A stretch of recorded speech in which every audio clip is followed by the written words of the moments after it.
Hello guys, welcome back to my channel Vini's voice. இன்றைக்கி நம்ம மல்லி சட்னி எப்படி செய்கிறதுங்கிறது தான் பார்க்க போகிறோம். அதுக்கு முன்னாடி என்னோடய வீடியோ ஃபர்ஸ்ட் டைம் பார்க்குறீங்க அப்படின்னா என்னோடய சேனலை மறக்காமல் சப்ஸ்கிரைப் பண்ணிக்கோங்க.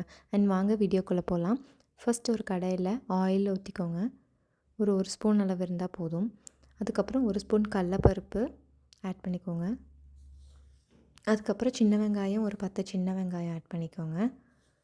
அதுக்கப்புறம் ஒரு 4 பச்சை மிளகா, உங்களுக்கு காரம் இன்னும் வேணும்னா ஆட் பண்ணிக்கலாம் இன்னும் கொஞ்சம். அப்புறம் தேங்காய் ஒரு அரை கப் எடுத்திருக்கேன்.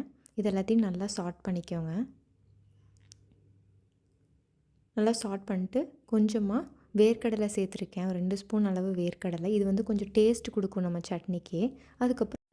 அதுக்கப்புறம் நான் புளி ஆட் பண்ணியிருக்கேன். ஒரு சின்ன நெல்லிக்காய் சைஸு போதும். அப்புறம் பார்த்திங்கன்னா மின்ட் லீஃப், அது புதினா எடுத்திருக்கேன் கொஞ்சம். இது கொஞ்சம் டேஸ்ட் கொடுக்கும், இதுவும் கொடுக்கும்.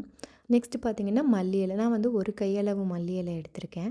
உங்களுக்கு வேணும்னா நீங்கள் இன்னும் கொஞ்சம் எக்ஸ்ட்ரா ஒரு கை கூட ஆட் பண்ணிக்கலாம். இது எல்லாத்தையுமே நல்லா சாட் பண்ணிக்கோங்க. பார்த்திங்கன்னா நல்லா அது சுருங்கி வந்துடும் அந்த லீவ்ஸ் எல்லாம். அப்புறமா உப்பு, உங்களுக்கு எவ்வளோ உப்பு வேணுமோ நீங்கள் உப்பு ஆட் பண்ணிவிட்டு எகெயின் சாட் பண்ணிக்கோங்க.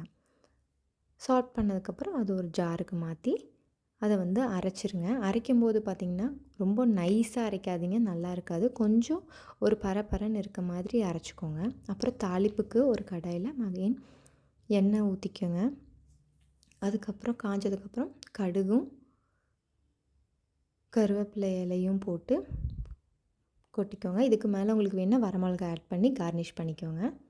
அவ்வளோதாங்க, சூப்பர் அண்ட் டேஸ்டியான மல்லி சட்னி ரெடி ஆகிடுச்சு. ஸோ இந்த மாதிரி வீடியோஸ்க்கு என்னோடய சேனலை மறக்காமல் சப்ஸ்கிரைப் பண்ணிக்கோங்க. அண்ட் ஆல்சோ பக்கத்தில் இருக்க பெல் ஐக்கானை ப்ரெஸ் பண்ணால் தான் நான் போடுற வீடியோஸோட நோட்டிஃபிகேஷன் உங்களுக்கு டான்னு வரும். See you, bye.